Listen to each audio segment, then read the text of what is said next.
of the October 7th massacre, and to do so again and again and again. It openly professes its goal to destroy the state of Israel. It subjugates Gazans, it steals their foods, it shoots them when they try to move to safe zones. And I think it's instructive that now many Gazans are fighting back. They're begging us, they're begging the world, free us, and free Gaza from Hamas. No nation can accept a genocidal terrorist organization, an organization committed to its annihilation, a stone's throw from its citizens. Our goal is not to occupy Gaza. Our goal is to free Gaza, free it from Hamas terrorists. The war can end tomorrow if Gaza, or rather if Hamas lays down its arms and releases all the remaining hostages. Gaza will be demilitarized. Israel will have overriding security responsibility.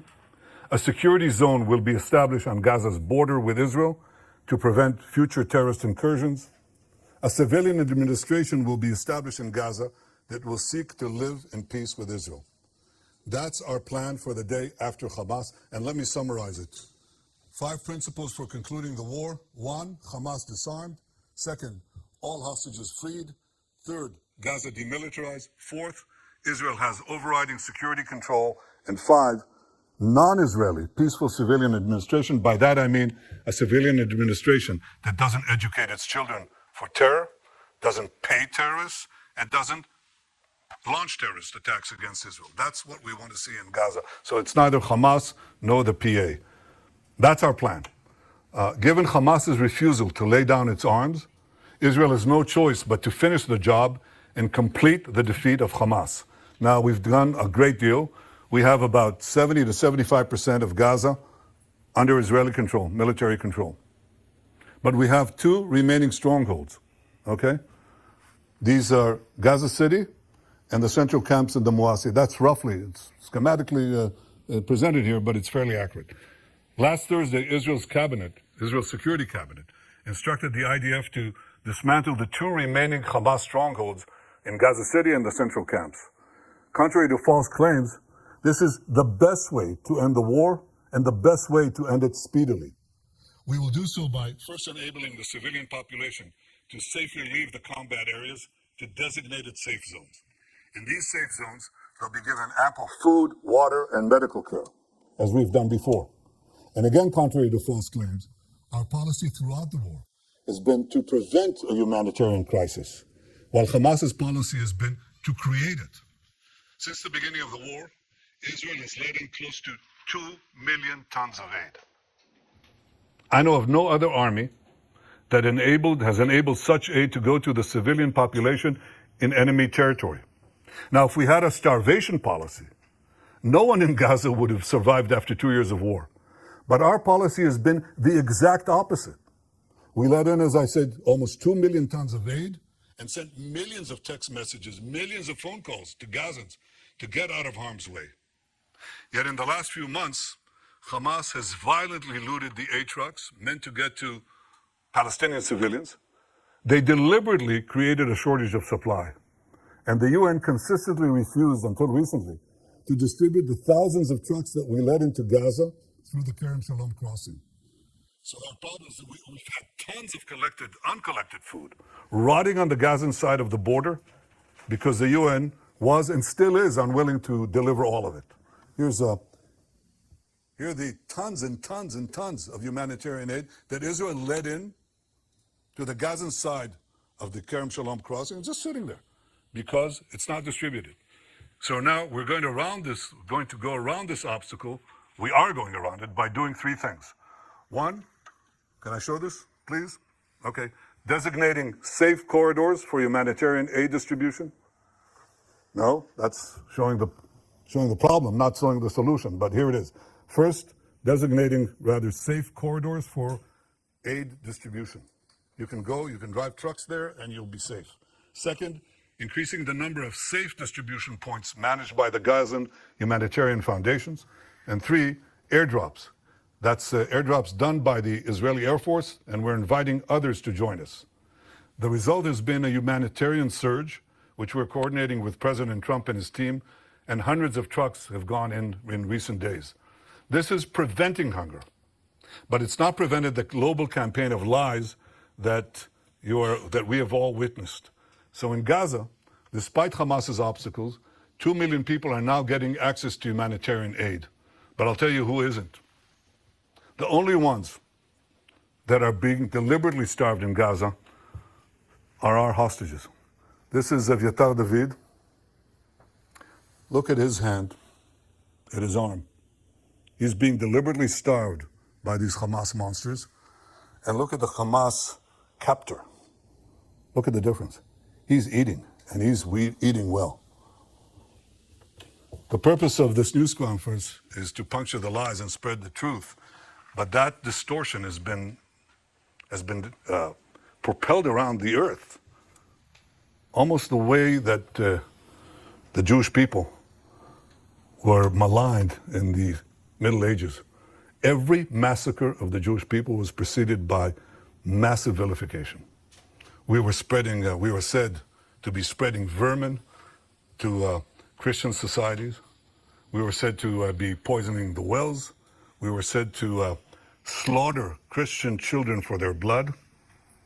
And as these lies spread around the globe, they were followed by horrific massacres, pogroms, displacements, finally culminating in the worst massacre of them all, the Holocaust. Today, the Jewish state is being maligned in a similar way. Everything that I told you could be verified easily, but it hasn't.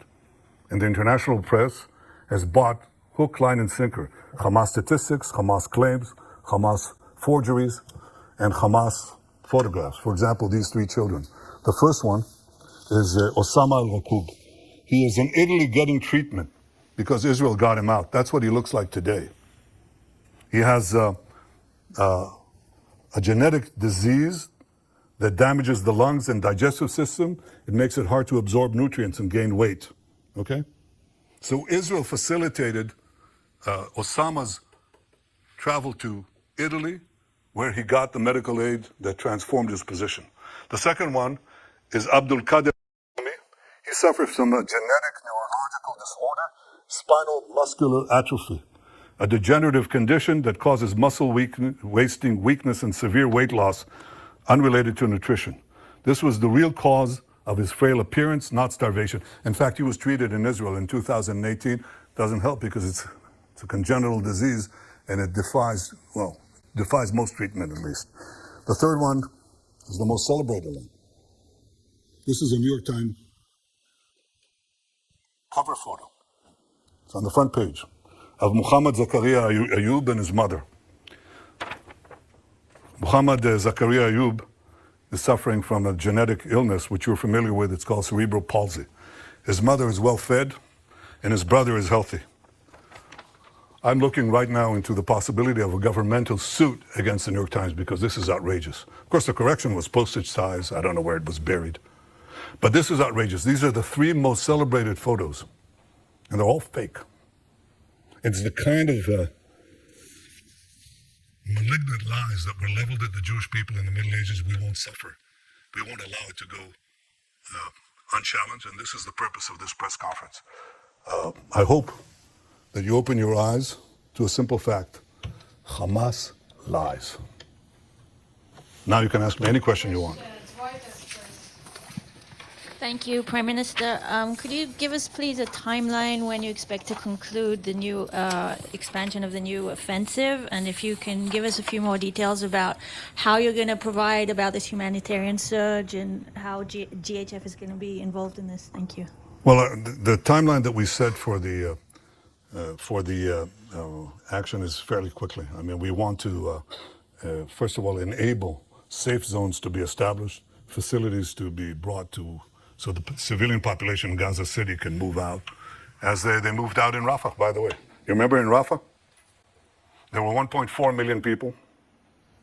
People said they can't, they have nowhere to go and they're not going to move out. It took us, I think, about 8 days or 6 days to move them, and they all moved. There were practically no civilian casualties because they all left. And they went to the Moassi area that I showed you before on the map. We think we can achieve a similar result that safeguards the civilian population, at the same time enables us to go at the last stronghold, the most important stronghold of Hamas, which we haven't done so up to the war. I mean, we've been there, but we haven't taken it as a goal to dismantle the Hamas stronghold there. We do now. I don't want to talk about exact timetables, but we're talking in terms of fairly short timetable, because we want to bring the war to an end. This is how we bring the war to an end. As far as the surge is concerned, we're talking to the U.S. about additional measures, but we haven't waited. Because what we're doing, as I said, is designate safe corridors, allow and expand the GHF distribution points, and we're trying to bring in more resources, hope to recruit some international organizations, maybe, God willing, the UN, if they ever decide to actually do something for the Palestinian people that doesn't go through Hamas. And third, increase the airdrops. The airdrops are important, but they're not the most important thing. The most important thing is ground routes that bring aid, a surge of aid to the Palestinian population as far as we can without letting Hamas loot it. Second question. Prime Minister, two questions. Firstly, why is Israel not allowing foreign journalists into Gaza to report independently?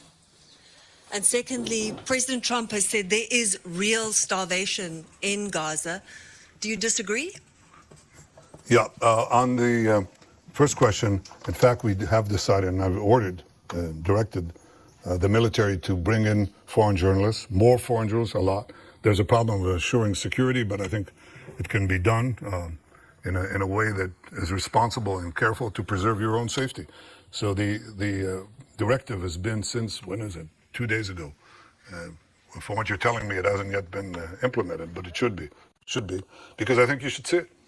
And one of the things you're going to see is precisely our efforts to bring in Gazans, to bring in rather food to Gaza. You'll see the trucks that have been entered Gaza and are still waiting to be distributed. You'll see Gazans who are fighting Hamas. You know, we haven't seen it since the beginning of the war. You know, and that's a reflection of the fact that they know that we're approaching the end stage. And these people are, risking their lives and their families, but they say, we can't take it anymore, and they fight back. And the other thing you'll see is physical destruction. And the physical destruction is not because Israel is destroying structures with people in there. That's not what's happening. Israel, in fact, is clearing the population, as in Rafah. But the Hamas terrorists who may stay in those areas booby-trap just about every single building. Not every single building, but a lot of them. And every road, and every street, and every junction, every intersection. So one of the things that we do is we place basically old APC, armored personnel carriers, with tons of explosives, and we detonate them, and they set off all the booby traps. That's why you see the destruction. And we do similar things in the tunnels. The tunnels, these terror tunnels, we put TNT in them, and we detonate that after people have left. But they're under buildings, so the buildings collapse. That's why you see destruction. You see destruction not because we go after civilian populated areas, but in fact areas that have been cleared of civilians and are still rife with terrorists. And that's how we've been able to reduce actually the civilian casualties and increase, of course, the terrorist casualties. I very much appreciate President Trump's support through this entire seven-front war, his magnificent cooperation in the battle to stop the existential threat from Iran, his support throughout, and his support now. He says two things. He says all 20 hostages have to be released, and he says Hamas should not be there. And I think that he, like me, he recognized the fact that there have been deprivations in Gaza caused by Hamas. Hamas has been the cause of that. And what we have to do is overcome it. So we're working together to overcome it. Thank you, Prime Minister. Is Israel proceeding in the belief, in the understanding that it can and will recover all 20 hostages alive militarily? Or is it proceeding in the belief or understanding that conditions of their captivity, Hamas strategy, will make that impossible? Look, my goal is to get all of the 20 out alive and also all the ones who are not alive. In the beginning of the war, we were told by a very senior commander, he said, look, we have to get used to the idea that we're not going to see even one of them alive. And I disagreed. I said, we'll get most and possibly all of them if we apply judiciously both military pressure and political, diplomatic pressure. So far, out of 255 hostages, we got 205 out, of which 148 are alive. 148 are alive. We have 20 living ones left in the Hamas captivity, and 30 who are not alive, as I said before. If we don't do anything, we're not going to get them out. The option of just doing a war of attrition from defensive positions has not proved itself, and I think it will just, it won't get them out, but I think it will draw us into a protracted conflict that doesn't bring the war to an end. The move that I'm talking about, I think, has the possibility of getting them out. We're talking about how to, I don't want to go into details, but how to get the remaining hostages alive as we close in on Hamas. And there are various ways that I think, creative ways that this can be done, but again, I won't go into that now. CNN. Thank you, Prime Minister. 2 questions, please. You've just shown the horrific photo of Eviatar David, who's kept hostage in Gaza. We know that the hostages' days are numbered. So how will prolonging the war bring them home? And second question, you stated that Gaza would be passed to civilian governance that is not Hamas and not the Palestinian Authority. Can you specifically identify who this civilian governance would be? Do you have any concrete entities or individuals in mind? And is there a timeline for establishing this administration? Yeah, well, I don't want to prolong the war. I want to end the war. And I think the other suggestions would have prolonged it. We may have gotten maybe a dripping of the hostages, even though Hamas showed no willingness to do that. And then they'll just go on and on and on, and we'll have this endless. Unless you are willing to just say Israel capitulate. And even then, I don't think we'll get all the hostages. And if we capitulate, it means that Hamas will rearm, regroup, and carry out all the threats that it openly professes every day, by the way. Every day they say, we're going to do the October 7th massacre again and again, and we're going to destroy the state of Israel. You can't leave them there, you know. So we're not going to do that. So my goal is not to prolong the war. My goal is to end the war, and I think that prolonging the war means that many of them could be starved to death. That's exactly the point. I don't want that. As far as the specific partners for the civil governance of Hamas, we're actually, I think the 5 principles are generally widely accepted. And it's instructive that some of the Arab countries, quite a few of them actually, said that Hamas has to be disarmed. I think this is the starting point. And look at what is happening in Lebanon as a result of our action. The Lebanese government, the new Lebanese government, is talking about disarming Hezbollah. You know, who would have believed it? Well, some of us did. I did. And that's changing the Middle East, as I promised to do on the second day of the war. I think in this case, if we succeed in this effort to basically end the war by defeating Hamas, its remaining strongholds, there are several candidates. That we're talking about, several constructs. And it's a transitional period. It's a transitional authority. It's going to be there because we don't want to, contrary to what I said, we want a security belt, but right next to our border, but we don't want to stay in Gaza. That's not our purpose. It's not my purpose, and I openly said, including to those who disagree with me. There are some of them. But I think that our goal is to make sure that Hamas isn't there, and that what replaces Hamas does not educate for terrorism, pay for terrorism, launch terrorism, but is willing to live in peace. There are candidates. I don't want to spoil the chances of succeeding here because I think they're real, but they're real providing we finish the job. See, no one's going to go in there if we don't finish the job. We can talk about the day after until eternity. No one's going to go in there unless we finish Hamas, and we're able to finish Hamas, and we will finish Hamas. Yes, Welt TV Germany. Thank you, Mr. Prime Minister. So the German Chancellor has once again defended his decision not to send weapons to Israel, which can be used in Gaza. He said a friendship can and must withstand that. From your perspective, what has changed in this relationship? Look, I respect Friedrich Merz. I think he's been a good friend of Israel, but I think he's buckled under. He's buckled under the pressure of false TV reports, the pressure, internal pressure from various groups. And I can say this, and I don't want to talk about him specifically, but I want to say this. Look, maybe some choose to forget October 7th. We will not forget what happened. And we will do whatever it takes to defend our country and defend our people, defend our future. We will win the war, with or without the support of others. But I think that I think there's an issue here. And the issue is many leaders tell me, look, we know you're right, but we can't stand, in the face of the public opinion in our country, especially European leaders. They tell me that over and over again. And I say, that is your problem. It is not our problem. It is not our problem. You know? In Munich, everybody celebrated Munich. Everybody celebrated the capitulation in Munich, the Munich Peace Conference, peace in our time. Okay, and everybody lambasted Churchill who opposed it. So what?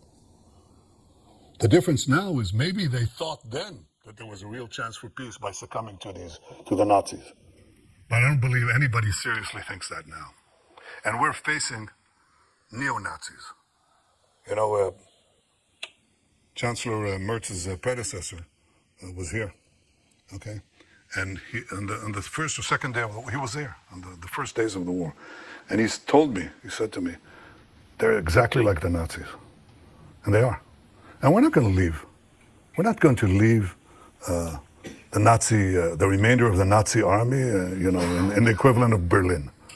You know, don't go into Berlin and don't finish off the Nazi army, the German army. Of course not.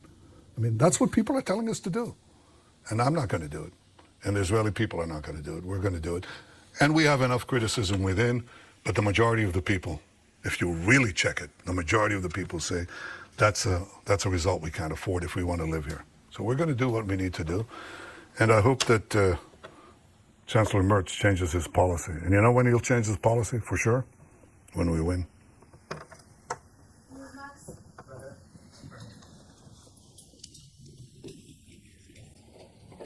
Thank you. Thank you, Prime Minister. You talked about the 7-front battle. There's an 8th front, the propaganda war, the information war. Is Israel winning or losing this war? And also, have you spoken with President Trump since the Security Cabinet approved this plan? If so, can you share some of the details of that conversation? If not, do you plan on speaking with him at some point soon? And is he planning to also come to Israel at some point? Well, I suggest you ask him that. But I haven't spoken to him since next Thursday. Yes, I intend to speak to him very soon. You asked about, sorry, could you repeat the first part of your question? The first part was about the propaganda. Oh, the propaganda war? Well, look, no, I think that we've not been winning it, to put it mildly. I think there are vast forces that are arrayed against us. Among other things, the algorithms of the social network that are driving a lot of everything else, you know, and people who really know, and they're the foremost people in this field in the world, they're telling me that about 60% of the responses on the social media are bots. They can categorically say they're bots. And they're bots that, especially in America, they want to attack the support that Israel has from the Republican side. So they describe how, themselves as homespun Southerners, except they're riding from Asia somewhere, That's a big issue. We have to contend with it. And we also have to stand up and tell the truth. Probably a greater frequency than we're doing now. That's exactly what I'm trying to do now. But again, if you want to win this war, end it speedily. End it speedily. Expose the lies as much as you can. End it speedily. And that's how you win the war. You win the war, the propaganda war, by winning the war and winning the peace. That's the simplest way to do it. And it's about time to do that. Sky News, UK. Last question, please. Last question. Thank you, Prime Minister.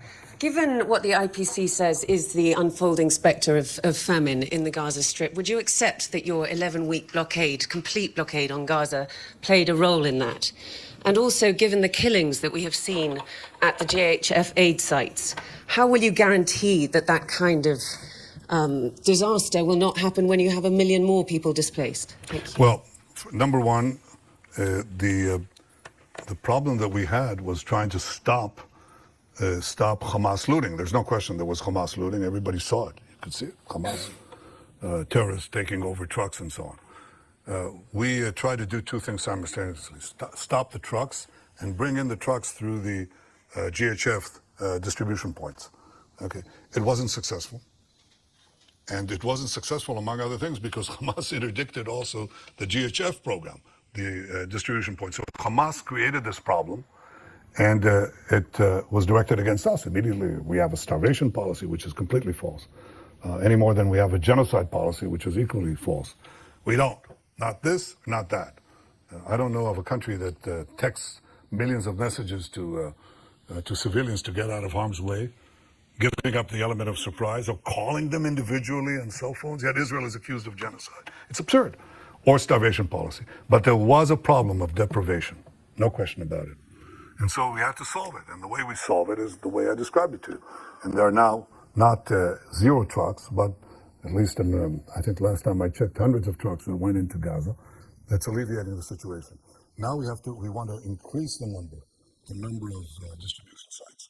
So that is not basically you answer this problem, you solve this problem by the low supply and demand. If you have a lot of supply, if you flood Gaza with food, which some of it will be filtered, there's no way to get around that, will be looted by Hamas, but you'll have, if enough food reaches the marketplace, so to speak, then you'll see a difference. And you know what the difference is?